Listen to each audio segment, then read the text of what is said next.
tiempo, después de menos tiempo, vamos a prestar asistencia y ya no vamos a estar dando vueltas de esta cosa. ¿Ok? ¿Cierto? Bien. Ya hay bastante información por abordar. Vamos a ver lo que es el procedimiento por la vamos a dividir o abordar cómo está constituido el viscerocráneo. Aquí dice viscerocráneo, la maxilar superior, con mandíbula, lo que vamos a ver en el crecimiento de sus estructuras. Adicionalmente, vamos a conversar un poco sobre la morfología craneal y facial. Y por último, vamos a hablar un poco de terminología ortodóntica. ¿Okay? Para dar a conocer y realizar el proceso de crecimiento y desarrollo del viscerocráneo y esta terminología. Recordemos algunos aspectos de la clase pasada. El crecimiento del cráneo y la cara no se presenta en simultáneo. ¿Se acuerdan? De eso lo habíamos visto. Al nacimiento tenemos 8 veces el cráneo sobre la proporción de la cara. Y conforme va pasando el tiempo, se van igualando de uno a uno. El desarrollo de los huesos de la cara, ¿de qué depende? ¿De qué creen que depende el desarrollo de los huesos de la cara? De las fuerzas de las matrices capsulares y periósticas. Ya. Hay una situación, ¿no?, de las matrices, ¿no?, musculares, de los espacios funcionales y demás. Muy bien. Entonces tenemos también que tomar en cuenta la clasificación y expresión de las piezas dentarias, adicional a lo que comentaba su compañero. Porque al ilusionar las piezas dentarias, los maxilares empiezan a desarrollarse. ¿Cierto? Cuando lleguemos a fórmula dentaria, que se haga en la siguiente clase, si no recuerdo, vamos a dar cuenta de que esa fórmula dentaria oficial que se tiene hasta hoy ya debería actualizarse. ¿Y por qué? Porque, por ejemplo, ¿cuántos de ustedes tienen sus 32 piezas dentarias adicionadas? 1, 2, 3. ¿Hay más? 4. De todos los que son. ¿Debería seguir siendo la norma 32 o debería hacerse un intervalo de 28 a 32? ¿Cierto? Porque muchos también de los que seguramente están presentes, como de toda la población mundial, no es que no tengan fusionadas sus terceras molares porque no las tienen en poca posibilidad, no que sea, sino a muchos ya ni siquiera se les forma la forma dentaria. ¿Verdad? Y eso obviamente tiene que ver con el crecimiento de los maxilares. Y a su vez ese crecimiento tiene que ver también con los estímulos respiratorios. Si yo les digo cómo ha evolucionado el rostro del ser humano, y a veces lo pasamos por alto porque lo vemos todos los días y lo damos como asentado, pero ha cambiado muchísimo. Desde, si quieren, entre comillas, los ideales de belleza a través del tiempo. ¿Cómo eran, por ejemplo, los galanes de antaño en las películas antiguas? Si yo les digo, ustedes Pedro Infante, de repente algunos lo reconocerán, otros no. Si les digo la película Coco, el que viene del cantante, del malo, todos lo ubican, ¿cierto? Supuestamente ese hace referencia a Pedro Infante. ¿Cómo era su cara? Cacharrón, ¿verdad? ¿Cierto? Proporciones grandes, amplias, mentón grande. Es de esos que sabes que le hace meter puñete y te va a ver la mano. ¿Cómo son los galanes de ahora? Cara de ratón chupado. ¿Cierto? ¿No? Una cosa así que uno tiene que mirar bien para saber si está por caballero.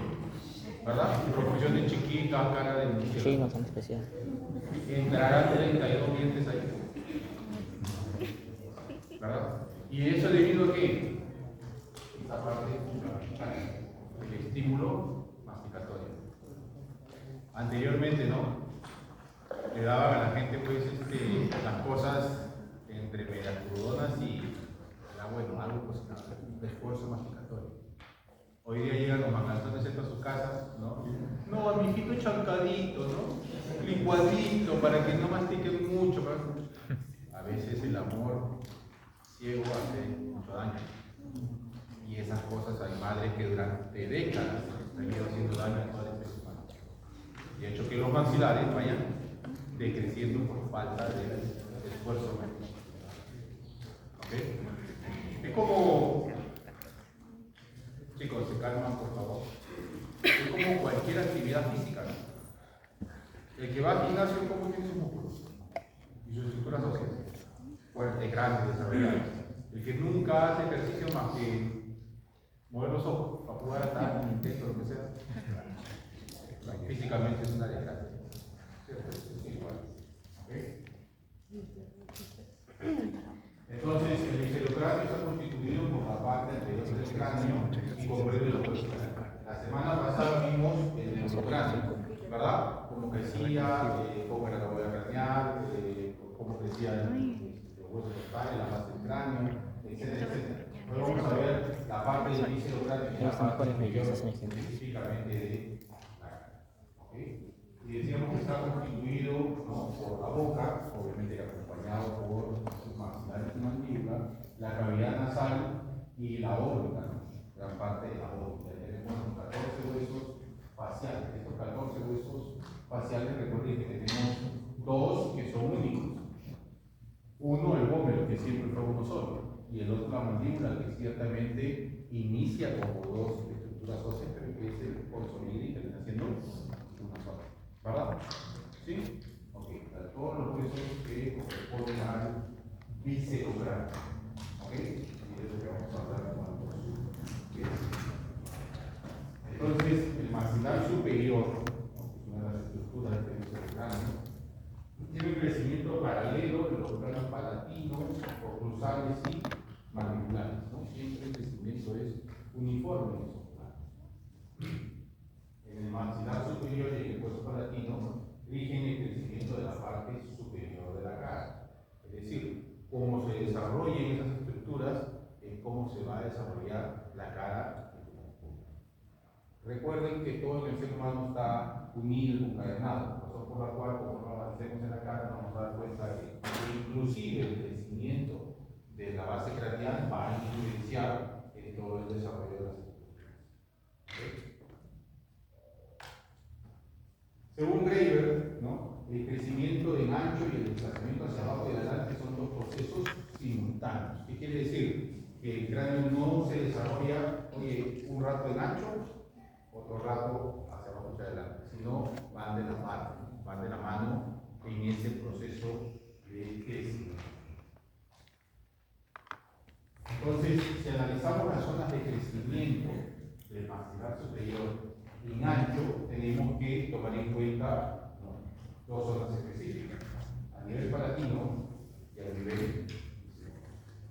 A nivel palatino, es decir, en el paladar, a posición superficial. Hemos dicho que la posición superficial es este proceso de acumulación ósea que se presenta en las partes, en los extremos de los tejidos por acción de los osteoblastos. Se va posicionando eso, siempre representado como un símbolo de mano.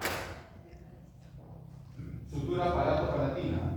Recuerden que el maxilar superior está dividido en dos, ¿cierto?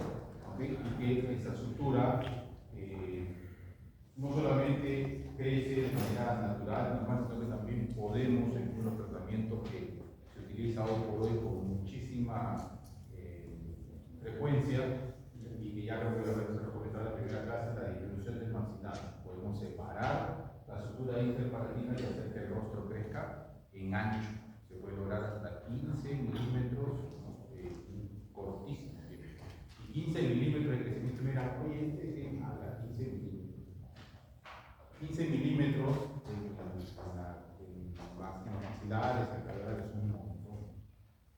Es como les dije que era 15 metros. Un montón, es muchísimo.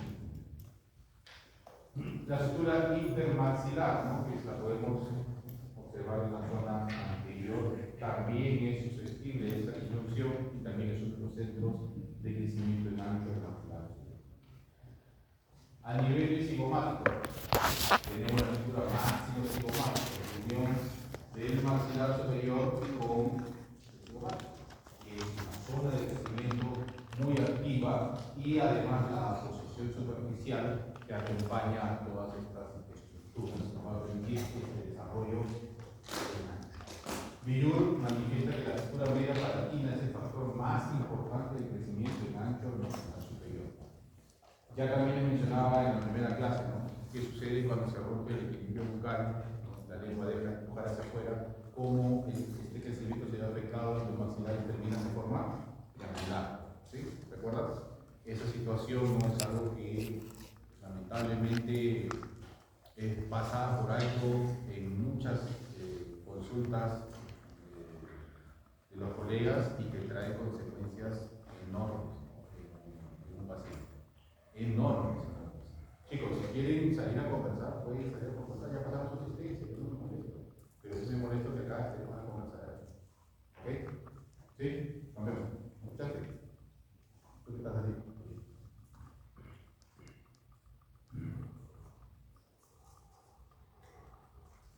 Entonces, decíamos que se producía un crecimiento en ancho y que consecuentemente con ese crecimiento se da un crecimiento hacia abajo y hacia adelante, ¿no? Y que era consecuente ese tipo de actividades. Este crecimiento se produce, ¿no?, conjuntamente con este procedimiento propiamente y se explica mediante la teoría de Sicher y la teoría de Scott. ¿Qué significa esto? Que tenemos dos teorías fundamentales, específicas, que están sostenidas durante mucho tiempo en estas circunstancias en las cuales tratan de explicar cómo es que crece el maxilar superior, ¿ok?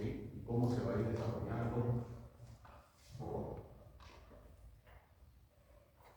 Entonces, la teoría estructural de Sicher, obviamente, si hablamos de teoría estructural, pues toma en cuenta suturas, ¿verdad? ¿Sabes cómo se llama esta de acá? La letra A. No sé. ¿Cómo se llama esa sutura? Vaya, sutura nasal o frontal. ¿Alguno? Frontonasal. Sutura frontonasal. Frontonasal. No sé, te digo. Sí. ¿Seguras? La B.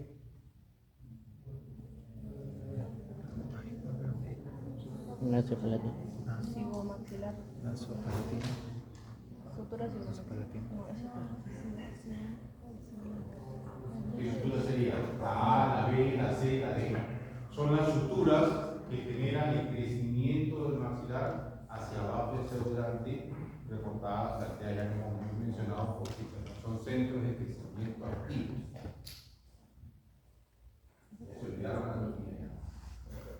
La frontomaxilar, no era nasomaxilar. La frontomaxilar, la cigomático maxilar, la cigomático temporal y la pterygopalatina.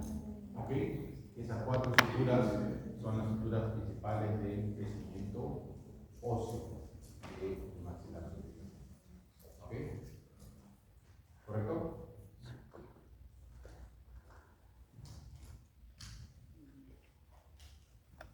El crecimiento de estas estructuras es a poco después de los 7 años. Ojo con eso.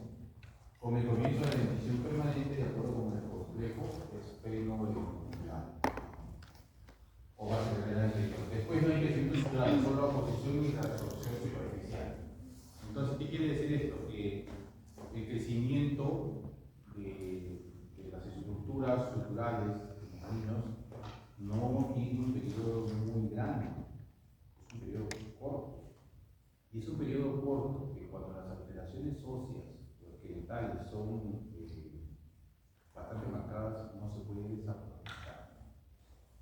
Lo peor que podemos decirle a un paciente es, ojo, estoy hablando de problema esqueletal, lo peor que podemos decirle a un paciente es, espérate a que recambie sus dientes, a que llegue a la dentición permanente y ahí lo volvemos a ver.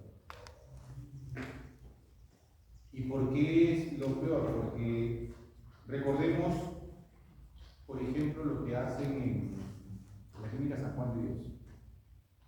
El grueso de pacientes de la clínica San Juan de Dios, ¿qué hacen?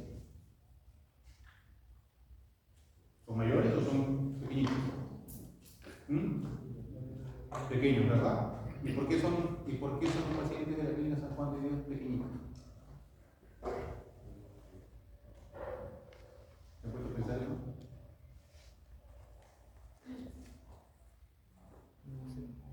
Porque tienen potencial de crecimiento y su problema es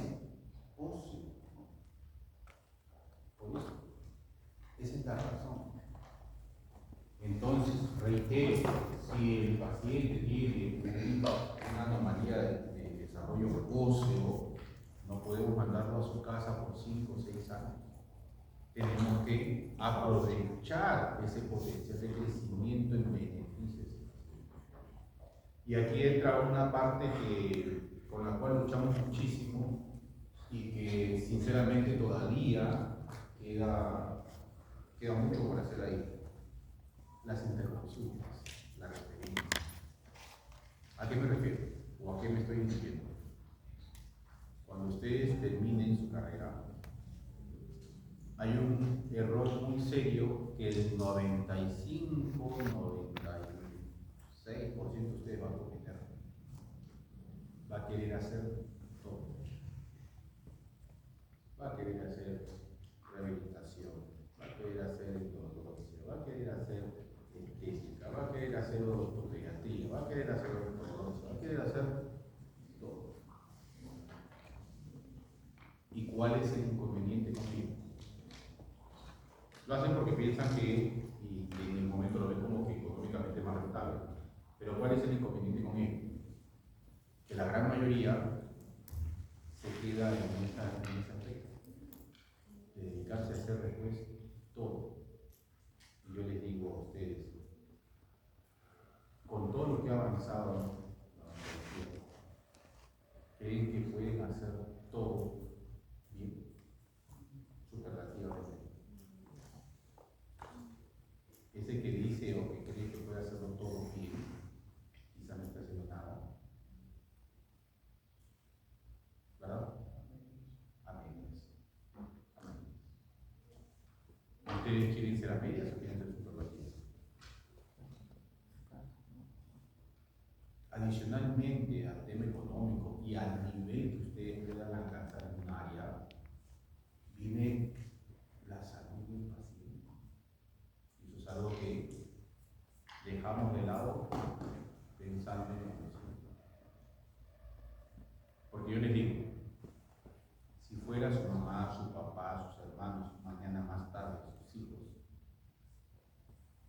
y tienen que hacerle X tratamiento, ¿ustedes quieren que se lo haga el que lo hace más o menos?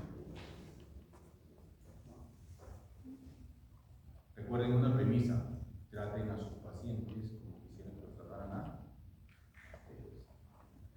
¿Y con qué le digo que luchamos mucho?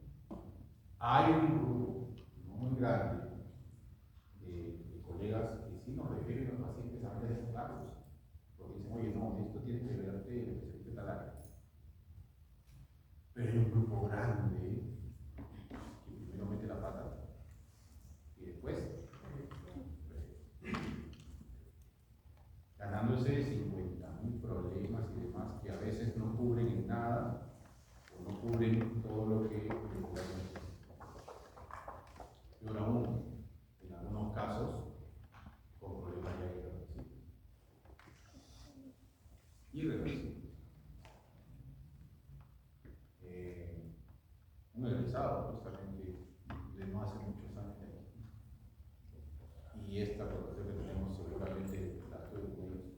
Me busca para ver un paciente después que trató con otra persona más también, que tenía mucho más años que el egresado, de tratar de cerrar una mordida. ¿Saben lo que es mordida abierta, cierto? ¿Sí? Cuando cierran la parte posterior de la cabeza. ¿Y qué hacía? Fuerza, fuerza, fuerza, y cada vez más fuerza y elásticos más pesados para cerrar la mordida. Cedía un poco, pero la mordida se mantenía abierta. ¿Y por qué creen ustedes que se mantenía abierta la mordida? ¿Cuál es la principal etiología de mordida abierta?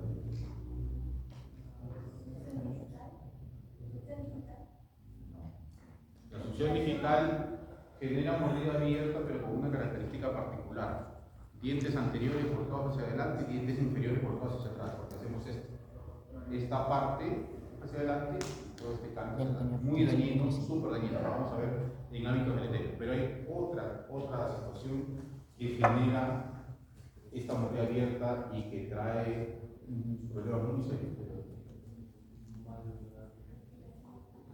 Y no dejan la curación. ¿Cuál es?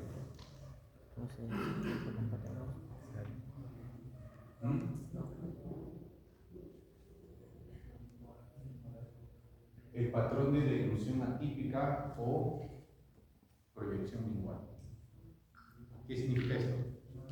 Cada vez que el paciente deglute, cada vez que come, cada vez que pasa saliva, cada vez que traga de cualquier forma, propulsa la lengua hacia adelante y la coloca entre los dientes superiores e inferiores.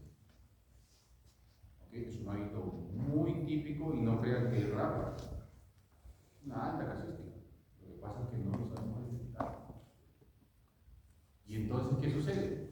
¿Se acuerdan en primera clase les decía? La lengua es el músculo más fuerte del cuerpo. Cuando tú tienes un paciente con ello y hace una contracción muy severa, ustedes lo ven, si lo observan a los pacientes, se dan cuenta que hace una contracción de los músculos orofaciales muy grande para generar esa situación.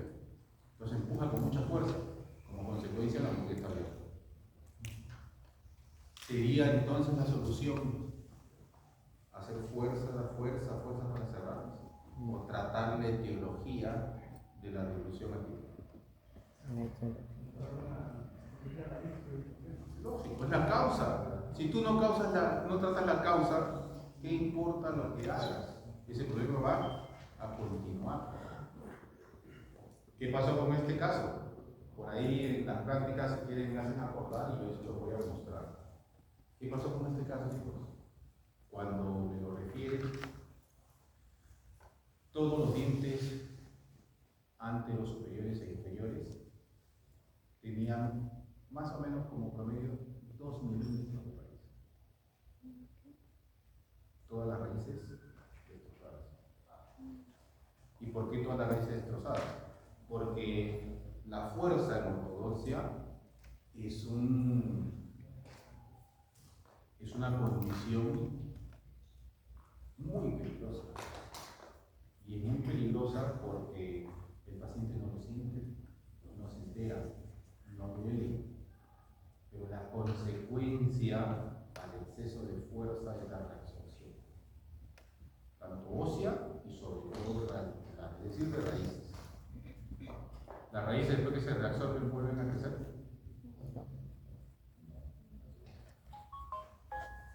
Entonces eran 12 dientes sin raíces, destruidos. ¿Pacientes saben de cuántos años?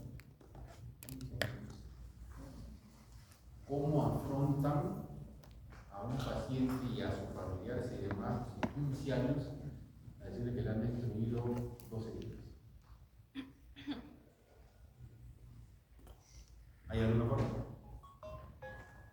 Ese problema se volvió un problema legal, la verdad que no sé dónde está. Obviamente ya no lo pude tratar, pero no había forma ya de tratarlo.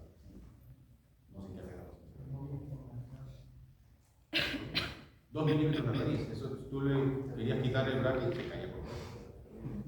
Tú le tomabas una impresión y se te quedaban los dientes en él. 2 milímetros.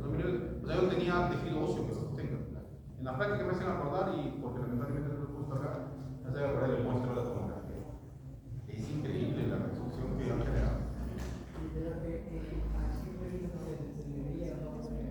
No, se le veía solo la mordida abierta. Tú ves la...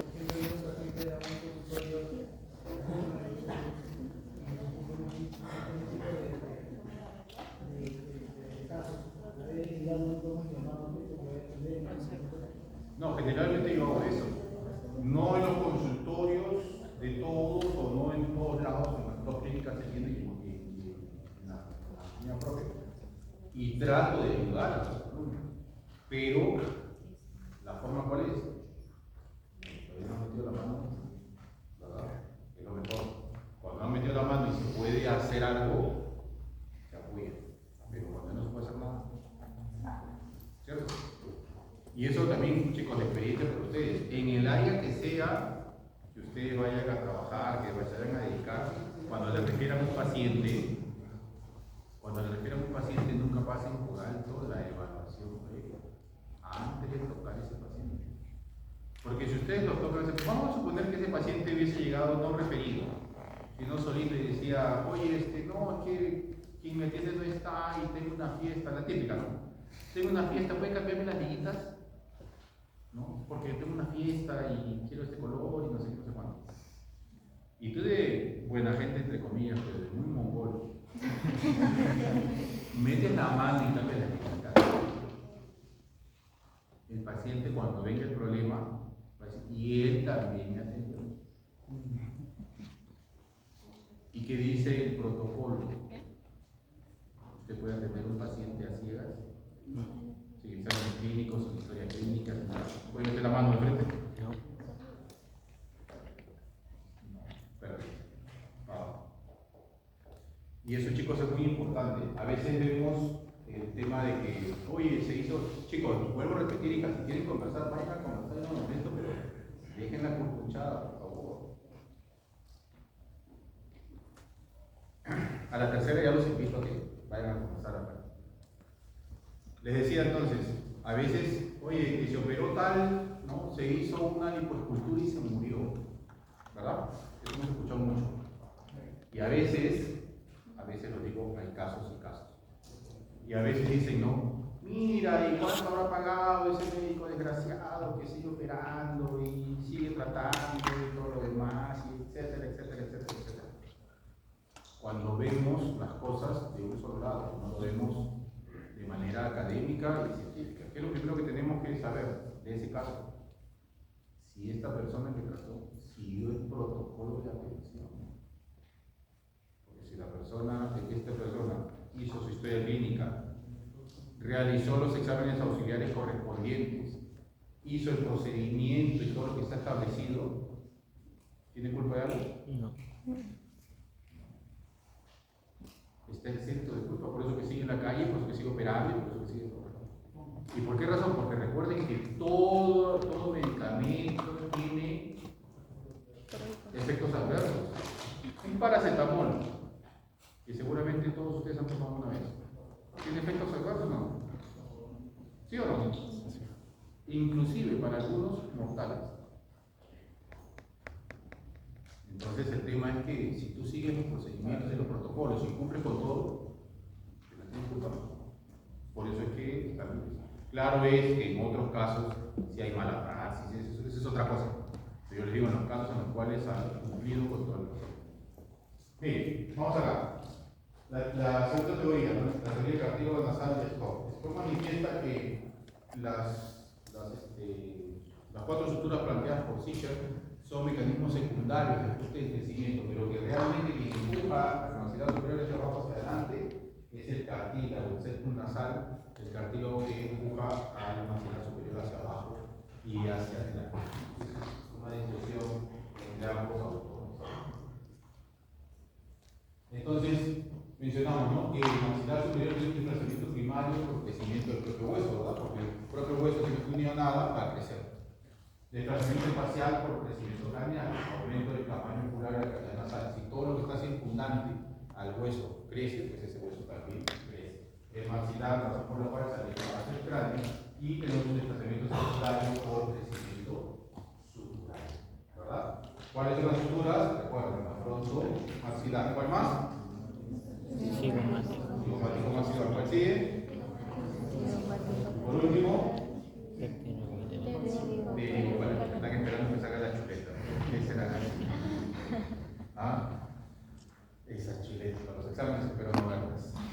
¿Cierto?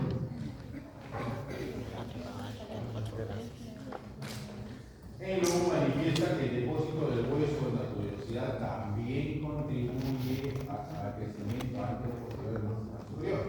Y que la gran actividad de la tuberosidad facilita el espacio para la erección de los dientes. ¿No? La tuberosidad, la parte posterior, que hay mucha posición ósea y eso permite que los dientes vayan erupcionando. ¿Okay?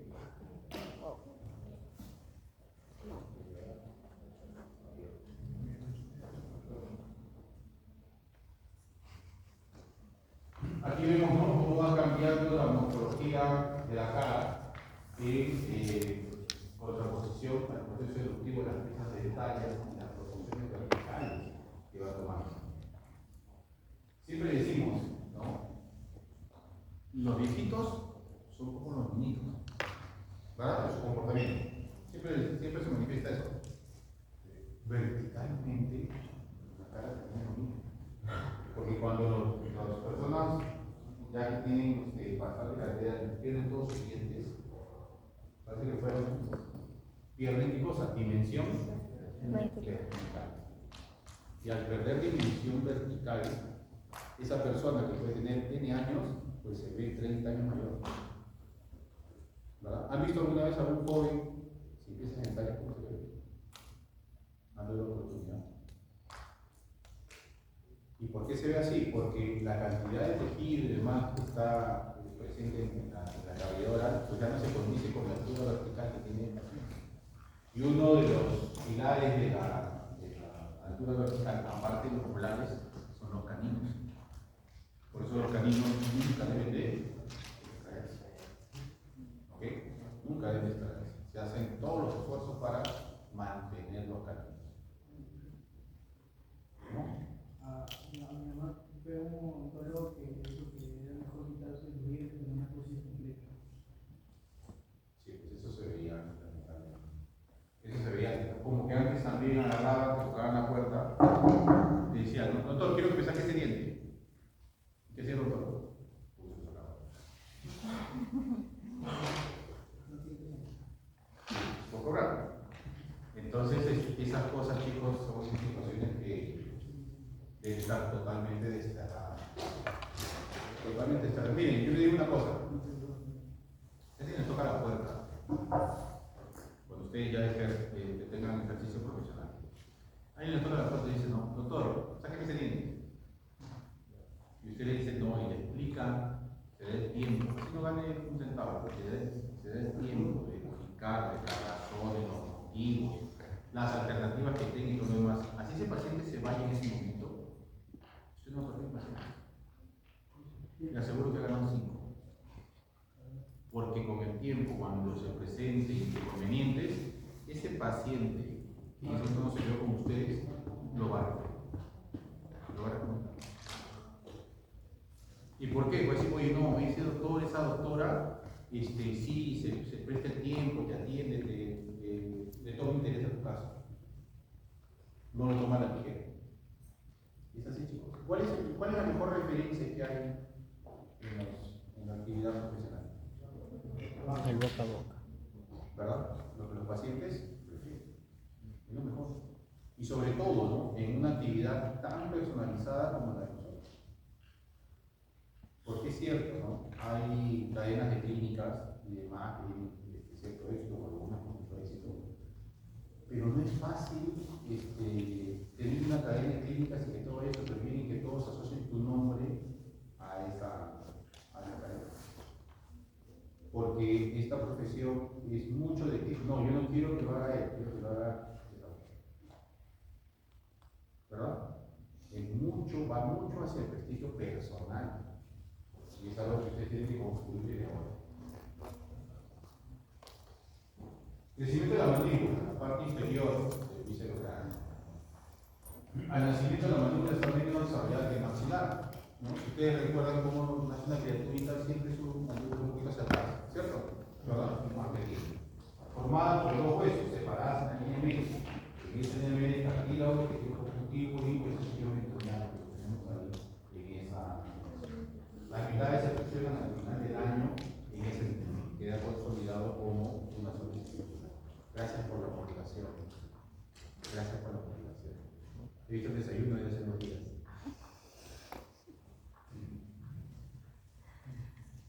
Entonces, durante el primer año, la mandíbula crece en toda su extensión por la posición ósea. Quiere decir que en todas sus estructuras, en todos lados, se va posicionando huesos, tanto de manera vertical como transversal y posterior. Esto es entonces el borde posterior de la rama mandíbula, la apófisis coronoide, los alveolares, y en el cónigo que recuerden que crece hasta los 18 o 20 años aproximadamente. ¿Okay?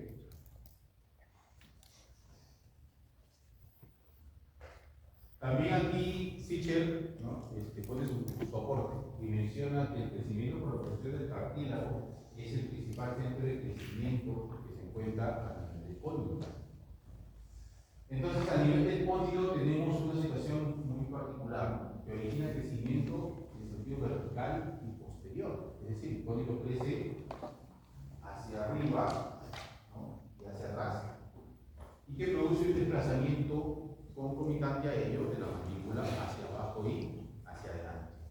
¿Cierto? Entonces, una de las zonas de crecimiento activo es este cóndilo y tiene una implicancia clínica fundamental en los tratamientos de una parte de la ortodoncia, una parte muy importante de la ortodoncia que se llama ortopedia. Entonces, el cóndilo crece principalmente a nivel del cartílago y este crecimiento ocurre por un proceso de calcificación endocondral. ¿Se acuerdan cuando habíamos hablado de los orígenes endocondrales y los orígenes intramembranosos? ¿Se acuerdan cuál es la diferencia?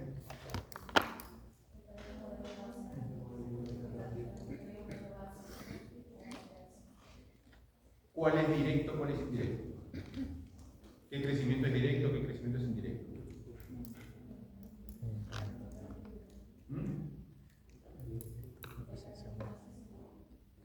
Así es. Cuando el crecimiento es endocondral y el crecimiento es indirecto, porque primero forma, ¿no?, esa sustancia forma cartílago y de ahí se forma hueso. Cuando es intramembranoso, pues la sustancia se forma directamente. ¿Okay? Bien. Entonces, en esta zona se presentan las capas celulares, fibrosas, vegetativas, atróficas, que luego pasan a calcificar. Crece, ya habíamos mencionado, hacia arriba y hacia atrás, ¿no?, desplazando la mandíbula en sentido inverso. La ATM no crece aisladamente, responde a estímulos funcionales. Masticación, posición mandibular, lo que hace también las cesáreas. Esta es la zona del crecimiento, una vez más, recordamos de que tiene una implicancia clínica fundamental. El enfoque ortopédico. ¿A qué se refiere el enfoque ortopédico?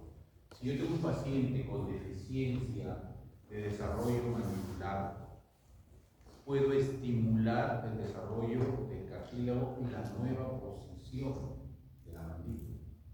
Y eso obviamente solo lo puedo hacer cuando el paciente está en crecimiento. ¿Okay? Tengo un estímulo funcional, la masticación, la postura mandibular, la aparatología, ¿verdad? Es decir, yo digo, oye, este paciente tiene deficiencia de crecimiento mandibular, quiero llevarlo hacia adelante.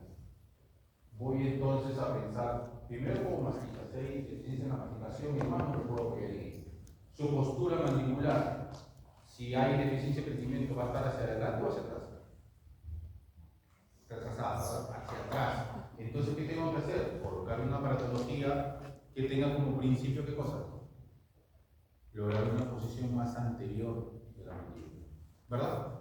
¿Sí? Lo que acabas de hacer. Eso. Justamente eso es lo que logra un aparato.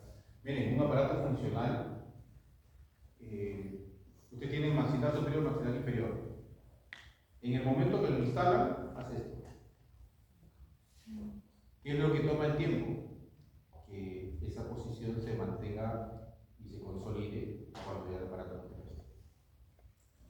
Pero se construye de esa manera.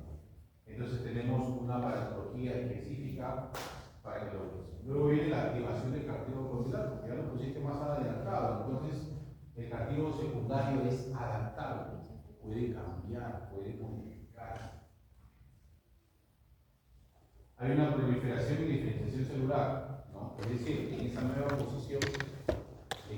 posición hay una nueva proliferación celular. Y si hay una nueva proliferación celular, tiene la intención de consolidar ese crecimiento y esa adaptación. Si tenemos esta situación a nivel del cartílago del ATM, del cartílago condilar, y hemos dicho que es una osificación endocondral, pues entonces vamos a tener un desplazo del cartílago por hueso, consolidando una vez más esos cambios. El crecimiento condilar, recuerden que es hacia arriba y hacia atrás. Me va a desplazar entonces hacia donde la mandíbula, hacia adelante, ¿verdad? ¿Y dónde la quiero mover? Hacia adelante. Remodelación ósea, mandibular y una adaptación de la rama y el cuerpo en esa nueva posición anterior, para que por último hay un resultado clínico sostenido a través del tiempo con un desplazamiento mandibular adelante y abajo y una corrección ortopédica. ¿Ok? Ese es el principio de por qué funciona la ortopedia. pueda funcionar de manera muy satisfactoria en los problemas de crecimiento de la mandíbula. Por último, la clave clínica es que el crecimiento muscular entre la etapa puberal es la base del estado. Dicho entonces de otra manera, y recopilando lo que mencionamos a un inicio, voy a esperar que se me pase el potencial de crecimiento en mi paciente, es decir, regresa en 5 o 6 años. Y ahí viene la parte nuevamente que tocábamos sobre la responsabilidad de la interconsulta. La interconsulta no significa que no sabes, significa que eres lo suficientemente responsable para derivar las cosas. Es un acto de responsabilidad. ¿Okay? Entonces, ¿cómo crece la mandíbula en ancho? En sentido transversal, ¿no? Se asocia el crecimiento anteroposterior y la posición en la superficie lateral aumenta poco el ancho del cuerpo mandibular. Es decir, más crece en B, como lo estamos viendo, ¿no? Se desarrolla en este sentido, ¿okay? Para permitir las proporciones finales de este ejercicio. Hacemos entonces una recopilación de cómo ha estado creciendo la mandíbula. ¿Okay? Primer año ya dijimos que crece en todos lados, ¿cierto? En ancho, después del primer año, probablemente en la zona posterior. ¿Por qué? Porque hemos dicho que crece en B. En altura, hay un crecimiento posterior y remodelado de la apófisis coronoides hasta los 18 20 años aproximadamente. Y en el cuerpo, el desarrollo de los procesos mandibulares. ¿Okay? En la longitud, la rama. La parte de la rama en una posición ósea a lo largo del borde posterior. ¿Sí? En esta zona. Y el cuerpo hay una reabsorción a lo largo del borde anterior de la rama permitiendo el posicionamiento de las piezas. ¿Qué quiere decir? Aquí se va posicionando el hueso y aquí se va reabsorbiendo. ¿Para qué? Para que los dientes puedan funcionar como lo vemos aquí. En un inicio, si estuviesen los dientes permanentes ya conformados, estarían en la mitad del cuerpo de la rama mandibular. Lo que esta rama empieza a retroceder en su crecimiento y va dejando un espacio para que los dientes ¿ok?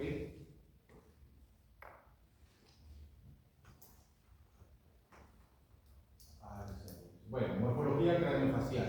¿Ok? En la morfología craneofacial vamos a ver las características craneales de las personas. Y esa morfología craneofacial tiene la pero yo qué hago en la cabeza. Lo que pasa, chicos, es que la forma de la cabeza está directamente relacionada con la forma de la cara. ¿Ok? ¿Y cómo se determina esta forma de la cara en el índice craneal? Donde se toma el ancho del cráneo sobre la longitud del cráneo por 100. Hay un patrón estándar. Así es como se mide la morfología craneofacial. La longitud máxima del cráneo se mide desde el nacio, no confundir el nacio con la glabela. ¿Okay? La glabela es una estructura entre las cejas, ¿cierto? ¿Y es tejido blando o duro? ¿Tejido blando o duro? ¿Qué dicen? ¿Tejido blando o tejido duro? ¿Seguros? ¿Y el nacio qué es? No es nación, sino es nacio. El nacio es unión de los huesos de la nariz y el frontal, tejido óseo. ¿Okay? Se mide del nacio hasta el epistocráneo, que es la parte más prominente del occipital. Así miden entonces la longitud craneal. ¿Y cómo se mide el ancho? El ancho se mide desde el euleo al euleo del otro lado. ¿Qué cosa es el euleo? Punto que se encuentra por encima de las orejas. ¿Ok? Así mido el ancho. Si tengo entonces un índice de 75, tengo un paciente toricocéfalo. ¿Qué significa toricocéfalo?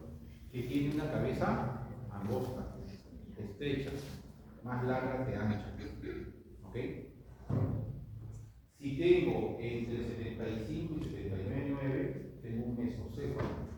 Quiere decir que sus proporciones de ancho y de largo son las adecuadas. Mientras que si tengo por encima del índice de 80, tengo un braquicéfalo. La cabeza es mucho más ancha de lo que debe ser en relación con su longitud. Esa situación, como les digo, se va a ver directamente reflejada en el tipo facial. ¿A qué acabamos? ¿2 y 4? Sí. Entonces, si observamos esta cabeza, vamos a darnos cuenta que es dólico facial, el procéfalo. Y su cara es angosta o es ancha. Angosta, igual que su cráneo. Entonces es dólico facial. Proporciones de ancho y de largo craneal adecuados, mesofacial. Cabeza mucho más ancha que la longitud que debería tener, braquifacial. ¿Ok?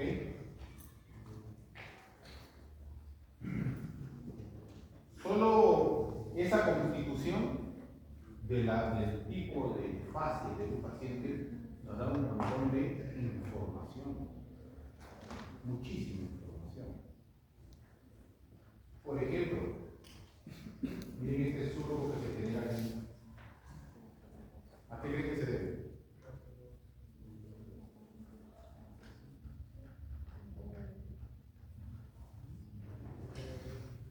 Se debe a dos cosas: la intención de la paciente de cerrar la boca y lograr un cierre labial, que obviamente al tener su maxilar en clase 2 hacia atrás es difícil para ella, incrementado por los componentes excesivos que dura y generan. La mesofacial, observemos que tiene una constitución de labios y posiciones adecuadas, mientras que la facial como que le está sobrando tejido, ¿verdad? ¿Cierto? Y le está sobrando tejido, ¿por qué? Pues le falta altura, le falta diámetro. Vamos a ver un poco más de estas cosas. Entonces, la morfología facial, la obtengo con el índice facial. Y el índice facial es la distancia del ofrium al náqueo. El ofrium está por encima de la glabela, un poquito más por arriba, en el entrecejo. El ofrium. Y va con la distancia cigomática. Si tengo un rango de 104, es el ectoprosopo dólico facial, cara delgada. Si tengo 104 al 97, tengo el mesoprosopo mesofacial, cara intermedia. Y si tengo menor de 97, tengo el europrosopo o braquifacial, cara ancha. Usted me dirá, oye, pero que me ponga a medir y no sé qué, no sé cuánto, que por aquí, que por allá, y esto y lo otro. ¿Hay una forma más fácil de hacerlo? Sí, hay una forma más fácil de hacerlo. El ángulo de apertura facial.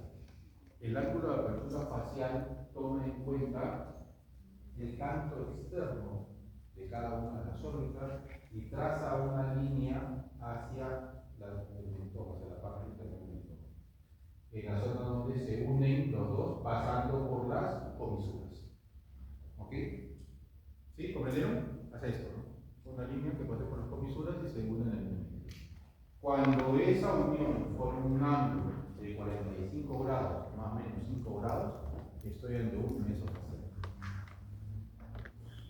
Cuando es menor a 40, que es 45 más menos 5, cuando es menor a 40, cara delgada, estoy ante un dólico facial. Cuando es más de 50, cara ancha, estoy ante un braquifacial. ¿Ok? ¿Sí? Se llama ángulo de la apertura. ¿Comprendieron? 45 grados. ¿Sí? Entonces, en este caso, este paciente mesofacial porque tiene 43 grados y está dentro de la dirección estándar de 45 grados más o menos 5 grados. ¿Correcto? También debemos analizar las proporciones, ¿no?, de la estructura de nuestros pacientes a través de un análisis que se llama análisis de los químicos. ¿Y por qué se llama análisis de los quintos? Se llama análisis de los quintos porque divide, ¿no?, la cara en 5 partes. ¿Correcto? ¿Ok?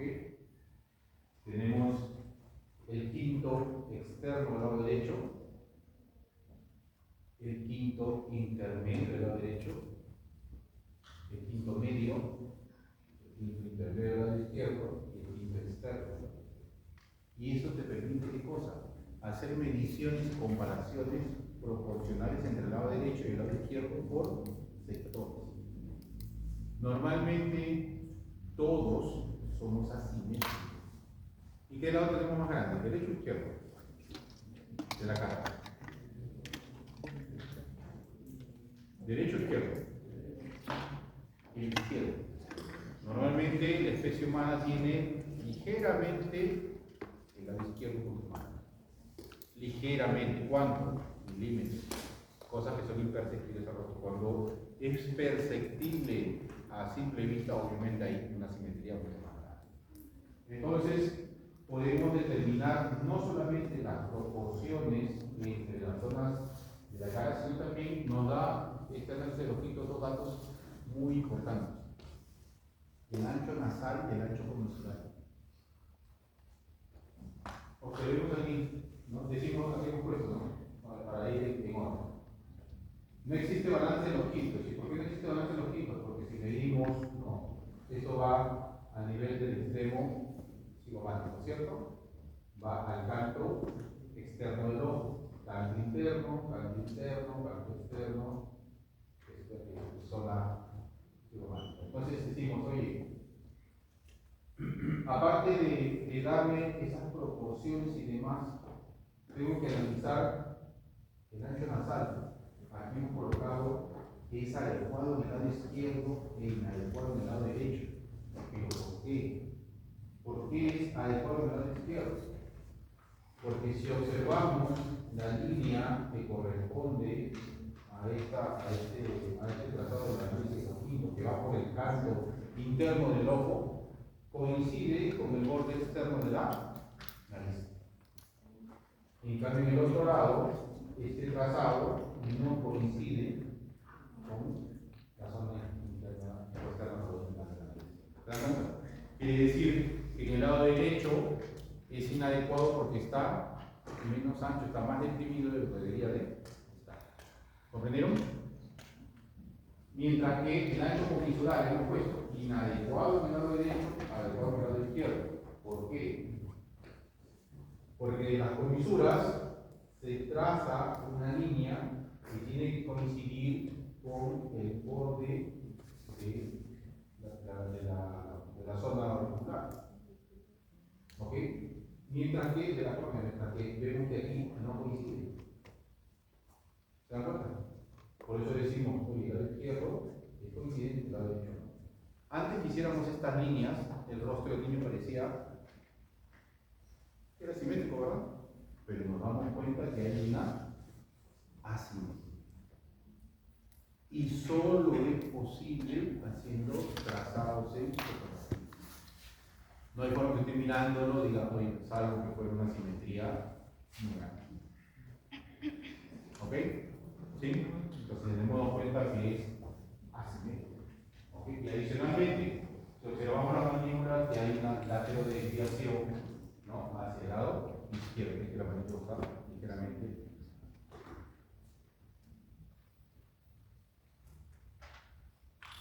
A todo le llamamos rostro. A esta parte le llamamos cara. ¿Ok? Vamos a ver las proporciones. ¿Ok? Todo, repito, del rostro, de esta cara. Si hablamos del rostro, ¿cómo lo vamos a dividir? Vamos a hacer esto. ¿Cómo lo vamos a dividir? Con estas líneas. Así como hemos hecho el análisis de los quintos con líneas verticales, ahora vamos a trazar líneas horizontales. La primera de ellas se realiza a nivel del triquio. El triquio es el punto de nacimiento del cuero cabelludo. ¿De aquí es el cuero cabelludo? Ese es el triquio. ¿Ok? claro que en esos que son pelones tienen que calcular. No me van a decir que el sitio empieza acá. Imagínate que le dicen un cura con su corte, no me van a decir, oye, ese es el por ahí. Por sacar. Luego tenemos, ¿no?, el plano interciliar, ¿ok?, que va al nivel de la vela. Luego tenemos el subnasal y por último abajo el mentoniano. ¿Ok? Repito, la línea a nivel del trígeo, la línea a nivel de la labela, la línea a nivel del subnasal y la línea a nivel del mentoniano. Nos da 3 tercios, ¿cierto? Cada tercio debe de ser proporcional, es decir, debe medir 33.3%. ¿Ok? ¿Todos los pacientes lo cumplen? Pues no, todos los pacientes no lo cumplen. Pero algunos pacientes sí, son proporcionales. Y ahí ese dato para las chicas, por favor, que tengan una defensa. Cuando su mamá o su papá les diga, oye, ¿por qué estás con ese tipo tan feo? Ya ustedes, en vez de decirle, tiene un no sé qué, ¿qué le van a contestar? Es que es proporcional. ¿Ok? Entonces, es proporcional. Y aunque no lo crean, ese proporcional es ese no sé qué, ¿no?, que a veces las amigas le dicen, oye, ese feo, recontra feo que te gusta, ¿por qué te gusta? ¿Y qué dice la amiga? No sé, ¿verdad? No sé, me tiene algo que me gusta. Ese algo es que de repente esa persona es proporcional. Ahora, si es bien feo y encima no es proporcional, ya tienen cáncer de gusto. Ya no queda otro, ¿verdad? Y ahí sí ya las que están mal son ustedes. Ya no hay vuelta que darle ahí. ¿Ok? Creo que ha agarrado mucha carne, ¿no? Porque todo el mundo está aquí dice, oye, sí, feo, no sé qué. ¿Verdad? Hay mucha ropa tendida, creo. ¿Cierto? Bastante. Hay ropa tendida. ¿Ah? Bastante. Bien. Entonces decíamos, ¿no?, tiene que haber una proporción y esto nos permite, digo, por favor, nos permite analizar qué tercio está más aumentado o más disminuido de lo que debería ser. Aquí hemos colocado, chicos, presten atención, por favor. Aquí hemos colocado, según el análisis, de que el tercio inferior está aumentado. ¿Y por qué está aumentado? Porque esta distancia es mayor a las otras. ¿Sí? Pero sobre el tercio inferior tenemos que ser mucho más específicos porque recuerden, ¿no?, esto de aquí me divide tercio superior o cefálico, tercio medio o respiratorio, tercio inferior o digestivo. ¿Sobre cuál trabajamos nosotros? Sobre el tercio digestivo. Y podemos elongarlo, es decir, hacerlo más proporcional verticalmente o podemos disminuir. Podemos llevarlo hacia adelante o podemos llevarlo hacia atrás. Por eso le tiene mayor análisis. Entonces, ¿qué análisis hacemos? De la línea del subnasal a donde termina el labio superior, el punto más inferior, que se llama estomio superior, se traza una línea. Y luego, desde el punto donde más superior, donde empieza el labio inferior, que se denomina estomio inferior, hacia el mentoniano. Por eso ven aquí dos líneas, una azul que me representa el estomio superior y una roja que me representa el estomio inferior. ¿Ok? ¿Cuál es lo que debo tener en cuenta? Que del mentoniano al estomio superior debe valer 1, proporcionalmente hablando. Y que del estomio inferior al mentoniano debe valer 2. Significa que hay una proporción de 2 a 1. Dicho de otra manera, si esta primera zona del subnasal al estomio superior mide 10, ¿cuánto debería medir del estómago inferior al mentoniano? 20. ¿Ok? De esa manera es que determinan si es que hay proporcionalidad o no en el tercio inferior. ¿Comprenden? Porque, por ejemplo, ¿no?, aquí es obvio qué parte está alterada, ¿verdad? ¿La inferior o la superior? La inferior. ¿Cierto? Entonces te permite a focalizar dónde está la desproporción.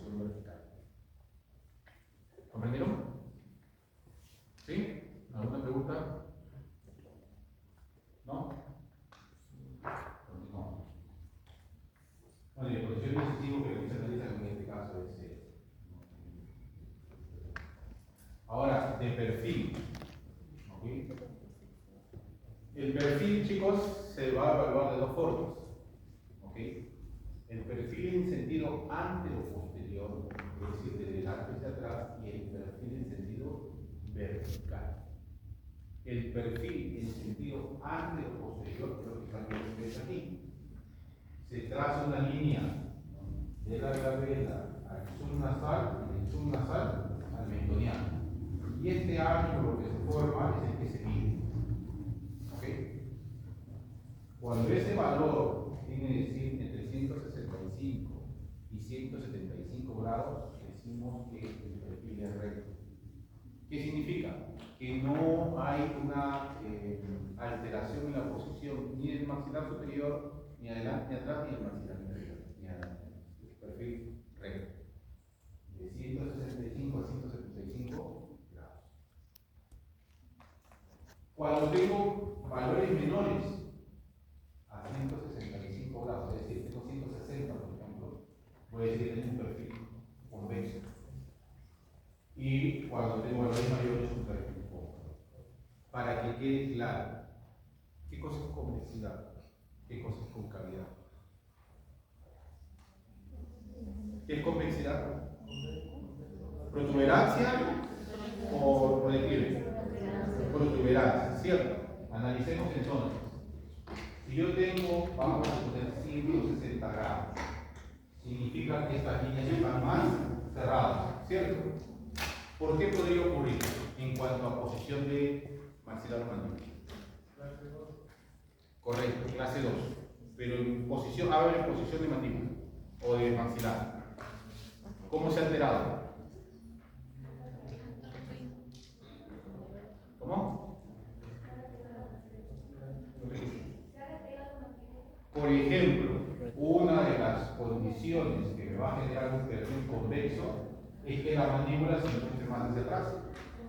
Si la mandíbula se encuentra más hacia atrás, obviamente este ángulo está más cerrado. Perfil convexo. ¿De acuerdo? ¿Solo esa alteración? ¿O hay otra alteración que también me pueda generar el perfil convexo? Dilo lo que piensas, si te equivocas, te equivocas. ¿Hay otra alteración?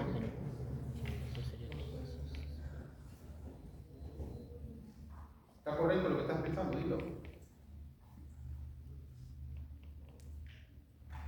Algo. Correcto. La mandíbula puede estar en buena posición, pero el maxilar superior se fue hacia adelante. También me genera un cierre de este ángulo, razón por la cual el perfil convexo. Muy bien. La tercera opción.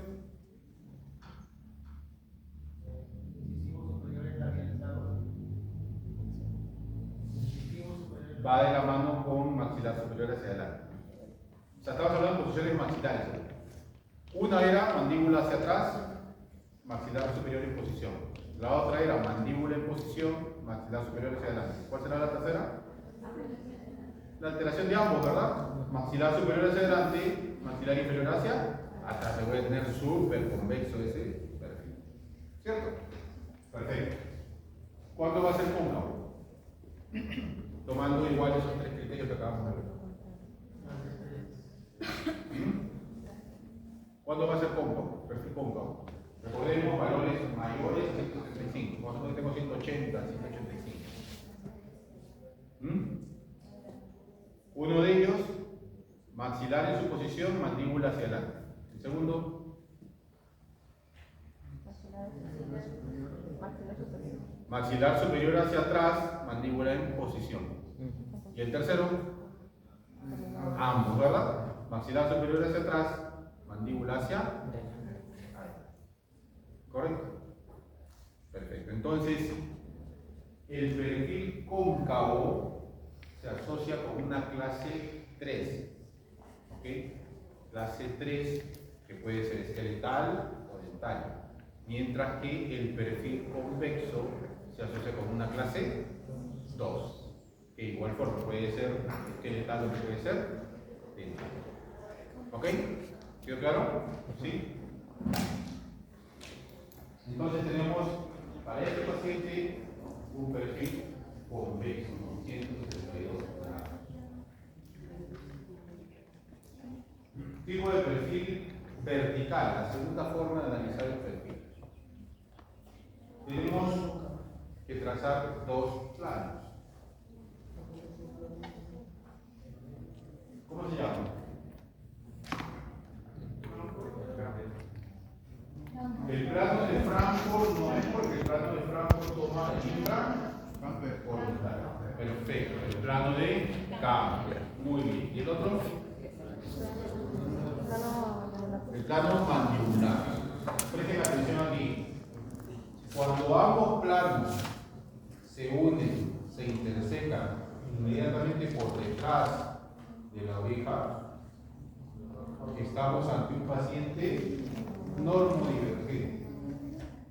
Porque estamos hablando de divergencia. Divergencia es, ¿no?, la distancia entre una estructura y otra. Normodivergente. ¿Qué pasaría si esta unión, este entrecruce de planos se presentaría a nivel de la oreja? Hiperdivergente. ¿Por qué? Porque se están separando los maxilares. Entonces analicemos. Si yo tengo, por ejemplo, este plano que está así, mucho más vertical, ¿qué tipo facial voy a tener? Este plano está así, ¿cierto? Por eso que se están uniendo por delante de la oreja, con el pabellón auricular. Voy a tener entonces un paciente dólico facial. ¿Qué ha pasado con la mandíbula? Ha rotado hacia abajo y hacia atrás. A eso se le llama rotación en sentido oral. Cuando ustedes digan, golean por ahí, oye, ese paciente tiene rotación en sentido horario. ¿Qué significa rotación en sentido horario? Que ha rotado hacia abajo y hacia atrás. Característico entonces de un paciente con proporciones verticales grandes, largas, dólico. ¿Ok? Lo contrario, cuando estos planos se unen mucho más atrás del pabellón auricular, paciente hipodivergente, quiere decir que están muy unidos, muy cerca de los maxilares, maxilar y mandíbula. ¿Ok? ¿Cómo serán las proporciones faciales? Mucho más cortas, cara más ancha. Paciente muy posiblemente braquifacial. ¿Qué ha pasado con la mandíbula? Ha rotado en sentido antihorario. Es decir, posición hacia arriba y adelante. Muy característico también de los pacientes de clase 3, donde la mandíbula está por. ¿Ok? Entonces, como ven, toda esta información nos sirve para ir dilucidando las características que voy a ir encontrando y tomando en cuenta el posición de los labios. ¿Ok? También en sentido, ¿no?, de lado.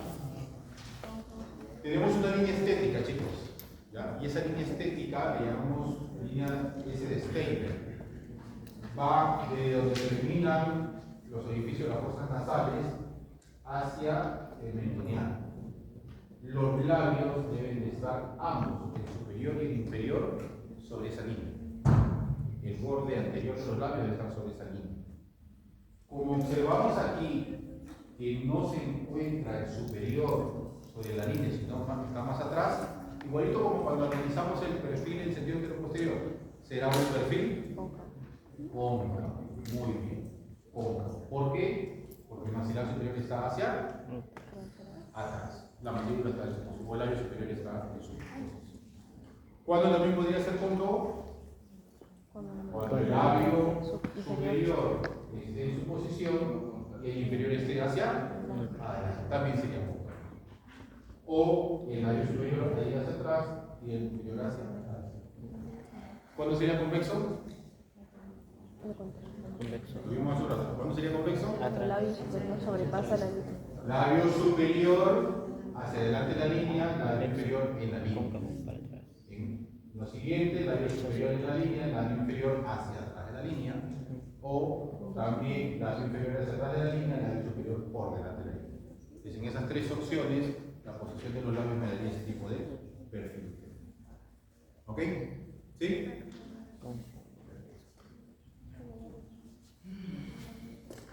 También se analiza, pero esto lo vamos a replicar más en las últimas clases de fonometría, ¿no? Lo que es el ángulo nasolabial y el ángulo mentolabial.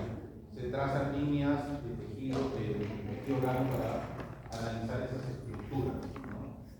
100 grados más o menos 10 grados para el ángulo nasolabial, 130 más o menos 10 grados para el ángulo mentolabial. Eso cuando es inversamente proporcional. Cuando el ángulo está disminuido, el labio está hacia adelante. Cuando el ángulo está aumentado, los labios están hacia atrás. Rápidamente vamos a ver terminología ortodóntica para poder terminar. Recuerden, prognatismo significa pro, ¿okay? Hacia adelante, es decir, inato maxilar. Proqueria será labios hacia adelante, porque pro es hacia adelante y queiros es labios. Queiros, labios. Gonia, ángulo de la mandíbula. Estoma, boca. Odonto, diente. Nato, maxilar. Cóndilo, obviamente la parte de la mandíbula. Oclusión, la relación entre los dientes y los labios. Natio, mentón. Pro, hacia adelante. Levo, lado izquierdo. Péndulo, hacia atrás. Supra, hacia arriba. Destro, lado derecho. Infra, agresión. ¿Cuándo es una agresión? Una pieza dentaria que tiene esta posición y pasa a tener eso. Cambia su eje longitudinal, por eso dice fuera de su eje. Eso es una agresión. Versión, cuando se inclina hacia cualquier lado, es una versión, pero mantiene parte de su eje, ¿cierto? Esto es agresión, esto es versión. Rotación, ya lo sabemos, hacia mesial o hacia distal. Linguo, hacia la lengua. Vestíbulo, hacia vestibular, hacia adelante, hacia la parte externa. Mesio, se aproxima a la línea media. Listo, hacia la línea media. Y hacia adentro es hacia afuera. ¿Cómo se llama? La referencia, chicos.